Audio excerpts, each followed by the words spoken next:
Parents note பண்ணிக்கோங்க, உங்க குழந்தை பேச ஆரம்பிக்கிறது உங்க கையில தான் இருக்கு. ஸோ மெயினா அந்த குழந்தை வளர்ச்சி பீரியட்ல கண்டிப்பா அந்த குழந்தைக்கு குவாலிட்டி ஆஃப் இன்ட்ராக்ஷன் கொடுங்க. ஸோ நிறைய பேர் சொல்லுவாங்க, நான் அதிகமா ஃபோன் யூஸ் பண்ண மாட்டேன் மேம், ஆனால் அதிகமா குழந்தைகிட்ட கம்யூனிகேட்டும் பண்ண மாட்டாங்க. அந்த குழந்தைக்கு என்னென்ன தேவையோ அது எல்லாமே ஃபுல்ஃபில் பண்ணிடுவாங்க. ஆனால் அந்த குழந்தைக்கு தேவையான லாங்குவேஜ் ஸ்டிமுலேஷனையோ இன்ட்ராக்ஷனையோ குவாலிட்டியாக கொடுத்தாங்களா அப்படின்னா அது கொஸ்டின் மார்க் தான். ஸோ ஹாய் ஃப்ரெண்ட்ஸ், நான் உங்கள் தெரபிஸ்ட் ரூபா செல்வராஜ். ஸோ இப்போ பார்த்தீங்கன்னா சின்ன பசங்கள்லேருந்து பெரியவங்க வரைக்குமே அதிகமாக ஃபோன் யூஸ் பண்ணிட்டு இருக்காங்க. ஸோ எல்லா இடத்துலையுமே பார்த்தீங்கன்னா ஃபோன் யூஸ் பண்ணுறது ஒரு காமனான விஷயமா இப்போ ஆயிட்டு இருக்கு. ஸோ இன்னைக்கு இந்த வீடியோவில் நான் எதை பற்றி பேச போகிறேன் அப்படின்னு பார்த்தீங்கன்னா, ஒரு பேரண்ட்ஸ் அதிகமாக ஃபோன் யூஸ் பண்ணுறதுனால குழந்தைங்களுக்கு ஏற்படும் பாதிப்பை பற்றி தான் நான் இன்னைக்கு இந்த வீடியோவில் பேச போகிறேன். ஸோ முக்கியமாக அது எந்த அளவுக்கு அந்த குழந்தையோட கம்யூனிகேஷன், ஸ்பீச் அண்ட் லாங்குவேஜ் டெவலப்மெண்ட்டை பாதிக்குது அப்படின்றத விஷயத்தை பற்றி தான் நம்ம இன்னைக்கு பேச போகிறோம். இதுதான் நம்ம டெக்னோஃபிரன்ஸ் அப்படின்னு சொல்லுவாங்க.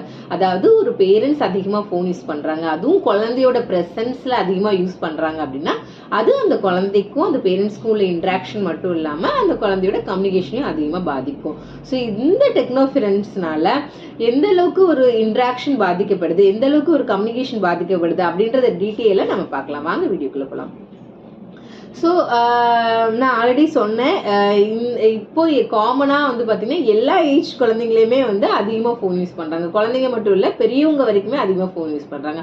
முக்கியமாக பெரியவங்க இப்போ நம்ம ஒரு குழந்தைக்கு நம்ம வெளியில் கூட்டிகிட்டு போகிறோம், ஒரு பார்க் கூட்டிகிட்டு போகிறோம், இல்லை குழந்தைக்கு சாப்பாடு ஊட்டி விடுறோம், இல்லை நார்மலாக நம்ம ஆஃபீஸ்க்கு போயிட்டு வீட்டுக்கு வரோம். ஸோ எல்லா டைமுமே அதிகமாக நம்ம ஃபோன் அதிகமாக யூஸ் பண்ணுறோம். பொதுவாக பார்த்தீங்கன்னா ஒரு 60 to 70% ஆஃப் அடல்ட் வீட்டில் ஃபோன் யூஸ் பண்ணிட்டு இருக்காங்க, அந்த டைம் ஆஃப் பீரியட் யூஸ் பண்றாங்க அப்படின்னு சொல்றாங்க. ஸோ இது காமனா இருக்கு எல்லா இடத்துலையுமே.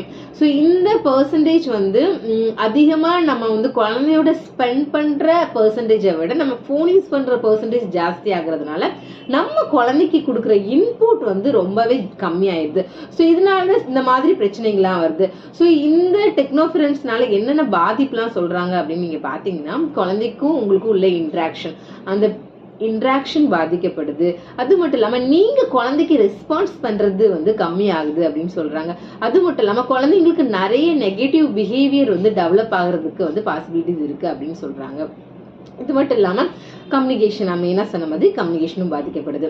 ஸோ எப்படி ஒரு குழந்தைக்கு நம்ம ஃபோன் யூஸ் பண்றது எப்படி அந்த குழந்தையோட இன்ட்ராக்ஷனை பாதிக்கப்படும் அப்படின்னு பாத்தீங்கன்னா, எப்படி நம்ம அதிகமாக ஃபோன் யூஸ் பண்றது குழந்தையோட இன்ட்ராக்ஷனை பாதிக்கும் அப்படின்னு நீங்க பாத்தீங்கன்னா, ஸோ ஒரு இன்ட்ராக்ஷன் தான் ஒரு குழந்தையோட டெவலப்மெண்ட் பீரியட்ல கண்டிப்பா தேவையான ஒண்ணு. ஸோ எந்த அளவுக்கு நம்ம அந்த குழந்தைக்கு ப்ராப்பர் ஒரு இன்ட்ராக்ஷன், ப்ராப்பர் ஒரு ஐ கான்டாக்ட் கொடுத்து எக்ஸ்சேஞ்ச் ஆஃப் இன்ஃபர்மேஷன் நம்ம கொடுக்குறோமோ, ஒரு குழந்தை நம்ம கிட்ட ஒரு கொஸ்டின் கேட்க முச்சு நம்ம ப்ராப்பரா ரெஸ்பான்ஸ் பண்றோமோ, ஸோ அது மூலமா குழந்தைய நிறைய ஸ்பீச் அண்ட் லாங்குவேஜ் விஷயங்களை கத்துக்கும். நம்ம கிட்டையும் குழந்தைக்கும் உள்ள பாண்ட் நல்லா இன்க்ரீஸ் ஆகும். ஸோ இது நம்ம அதிகமா போன்ல இருக்கிறதுனால என்ன ஆகுதுன்னா, குழந்தைக்கு அந்த ப்ராப்பர் இன்ட்ராக்ஷன் கிடைக்கிறது இல்லை, ப்ராப்பர் ஸ்டிமுலேஷன் கிடைக்கிறது இல்லை, ப்ராப்பரா நம்மளுக்கும் குழந்தைக்கும் உள்ள பாண்ட் ப்ராப்பரா இருக்கிறது இல்லை. ஸோ இந்த இன்ட்ராக்ஷன் மூலமா தான் நம்ம சோஷியல் கனெக்ஷன், குழந்தையோட social connection and interaction, so இது எல்லாமே பில்ட் பண்ண முடியும். ஸோ இது எல்லாமே குழந்தையோட எமோஷன்ஸ் அண்ட் கம்யூனிகேஷன், லாங்குவேஜ், இது எல்லாத்துக்குமே ரொம்ப இம்பார்ட்டண்ட்டான ஒரு விஷயம் இன்ட்ராக்ஷன். அந்த இன்ட்ராக்ஷன் ப்ராப்பரா ஒரு பேரண்ட்டுக்கும் குழந்தைக்கும் இல்லை அப்படின்னா கண்டிப்பா அது குழந்தையோட டெவலப்மெண்ட், எஸ்பெஷலி அந்த இன்ட்ராக்ஷன் பாதிக்கப்படுறதுனால குழந்தைங்க நிறைய டெவலப்மெண்ட்டை மிஸ் பண்ணுவாங்க. ஸோ எப்படி இது ஸ்பெசிஃபிக்கா ஸ்பீச் அண்ட் லாங்குவேஜை பாதிக்கும் அப்படின்னு நீங்க பாத்தீங்கன்னா, அதுதான் முக்கியமா நான் முன்னாலே சொல்லியிருக்கேன், அந்த குழந்தை பிறந்ததுல இருந்து அந்த 3 வயசுக்குள்ள, அது கிரிட்டிக்கல் பீரியட்னு சொல்லுவாங்க. ஸோ அந்த ஏஜ்ல தான் குழந்தைங்க பேச ஸ்டார்ட் பண்ண ஆரம்பிப்பாங்க. ஸோ எப்படி ஒரு குழந்தை பேச ஸ்டார்ட் பண்ணுன்னா, அம்மாவோ அப்பாவோ பேசுறது மூலமா தான் குழந்தைங்க அதை எடுத்து நம்மளோட என்விரான்மெண்ட் தான் ஸ்டிமுலேஷன் கொடுக்கும். ஸோ நம்ம பேச பேச அது மூலமா தான் குழந்தைங்க கத்துப்பாங்க. நம்மளே குழந்தைகிட்ட ப்ராப்பரா டைம் ஸ்பெண்ட் பண்ணல, நம்ம 70% ஆஃப் த டைம் நம்ம போன்லயே ஸ்பெண்ட் பண்றோம். ப்ராப்பரா குழந்தைக்கு அந்த லாங்குவேஜ் ஸ்டிமுலேஷனுக்கு எதுவுமே நம்ம கிட்ட இன்புட் நம்ம கொடுக்கல அப்படின்னா குழந்தைங்க எப்படி கத்துக்க முடியும் ஒரு லாங்குவேஜ்?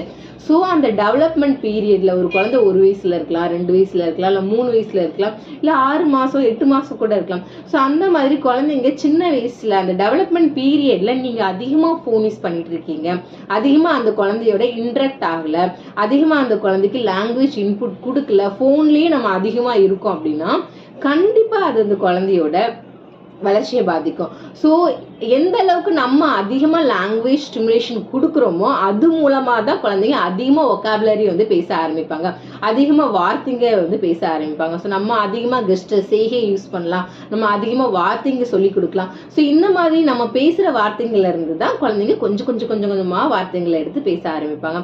இதுவே ரிஸ்ட்ரிக்ட் ஆகுது, இதுவே தடைப்படுது அப்படின்னா கண்டிப்பாக அது அந்த குழந்தையோட டெவலப்மெண்ட்டை கண்டிப்பாக பாதிக்கும். ஸோ பேரண்ட்ஸ் நோட் பண்ணிக்கோங்க, உங்கள் குழந்தை பேச ஆரம்பிக்கிறது உங்கள் கையில் தான் இருக்கு. ஸோ மெயினாக அந்த குழந்தை வளர்ச்சி பீரியட்ல கண்டிப்பாக அந்த குழந்தைக்கு குவாலிட்டி ஆஃப் இன்ட்ராக்ஷன் கொடுங்க. ஸோ நிறைய பேர் சொல்லுவாங்க நான் அதிகமாக ஃபோன் யூஸ் பண்ண மாட்டேன் மேம், ஆனால் அதிகமாக குழந்தைகிட்ட வந்து கம்யூனிகேட்டும் பண்ண மாட்டாங்க, அந்த குழந்தைக்கு என்னென்ன தேவையோ அது எல்லாமே ஃபுல்ஃபில் பண்ணிடுவாங்க. ஆனால் அந்த குழந்தைக்கு தேவையான லாங்குவேஜ் ஸ்டிமுலேஷனையோ இன்ட்ராக்ஷனையோ குவாலிட்டியாக கொடுத்தாங்களா அப்படின்னா அது கொஸ்டின் மார்க் தான். ஸோ நீங்கள் வந்து குழந்தையோட ஸ்பெண்ட் பண்ணுறது எந்த அளவுக்கு குவாலிட்டியாக ஸ்பெண்ட் பண்ணுறீங்க, ஸோ நீங்கள் ஸ்பெண்ட் பண்ணுற ஒரு டைமும் குழந்தை எந்த அளவுக்கு உங்ககிட்ட இருந்து சில விஷயங்களை கற்றுக்க முடியும் ஸோ அப்படின்றது கண்டிப்பாக பாருங்க. ஸோ நீங்கள் ஃபோன் யூஸ் பண்ணுறது குழந்தையோட பேச்சு மொழி வளர்ச்சி மட்டும் இல்லாமல் அதர் டெவலப்மெண்ட்டையுமே பாதிக்கும். ஸோ கண்டிப்பாக வந்து குவாலிட்டியாக உங்கள் குழந்தையோட டைம் ஸ்பெண்ட் பண்ணுங்க, எந்த அளவுக்கு குழந்தைக்கு குவாலிட்டியான இன்புட் கொடுக்க முடியுமோ கொடுங்க. ஸோ அது உங்கள் குழந்தையோட க்ரோத்துக்கு கண்டிப்பாக யூஸ்ஃபுல்லாக இருக்கும். ஸோ இப்போ மெயினாக வந்து நான் சொன்ன மாதிரி டெவலப்மெண்ட் பீரியடில் குழந்தையோட எந்த அளவுக்கு குவாலிட்டியாக நீங்கள் டைம் ஸ்பெண்ட் பண்ணுறீங்களோ, எந்த அளவுக்கு குவாலிட்டியாக அந்த குழந்தைக்கு ஸ்டிமுலேஷன் கொடுக்குறீங்களோ தட் இஸ் மேட்டர். ஸோ உங்களுக்கு தெரிஞ்ச ஃப்ரெண்ட்ஸ் யாராச்சும் குழந்தைங்க இருக்க முடிச்சு அதிகமாக ஃபோன் யூஸ் பண்ணுறாங்கன்னு நீங்கள் நினச்சிங்கன்னா இந்த வீடியோ உங்கள் ஃப்ரெண்ட்ஸுக்கு ஷேர் பண்ணுங்கள். கண்டிப்பாக இந்த வீடியோ உங்களுக்கு யூஸ்ஃபுல்லாக இருந்திருக்குன்னு நினைக்கிறேன். ஸோ இதே மாதிரி வேறு ஒரு வீடியோட நான் உங்களை சந்திக்கிறேன்.